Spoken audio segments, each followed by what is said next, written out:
everyone! For today's video ay gagawa tayo ng papaya shake. Dahil meron kaming papaya. Yan. So madali lang yung recipe. So dahil nga napakarami ng bunga ng papaya namin ngayon doon sa likod ng bahay at nakapagpahinog po kami ng 2 buo, eto nga at in-slice-slice ko na. Gagawa tayo ng espesyal na inumin natin ngayon for today's video. Siguro naman mga friendly ay nahuhulaan nyo na kung ano po ito. Ayan, o diba, saktong-sakto sa panahon ng tag-init. Kahit nga medyo umuulan-ulan na ngayon, pero napakainit pa rin ng panahon. Kaya naman, naisipan ko pong gumawa ng papaya shake.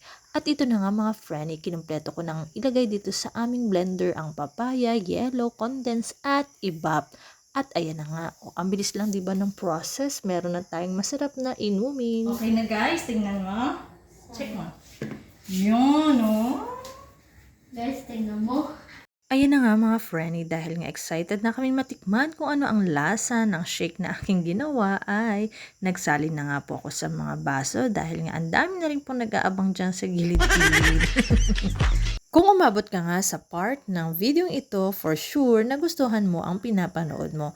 Maaari po bang paki-comment mo naman sa baba kung anong flavor ng shake ang favorite mo at padadalang kita ng Starla. Huwag mo na din kalimutang i-share ang video ito. Marami pong salamat.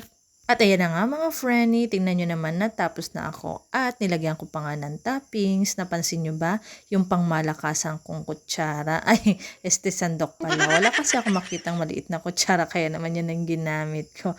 O, diba bongga? Ayan. At nang natapos na po ako, grabe. Sarap nito mga friendly.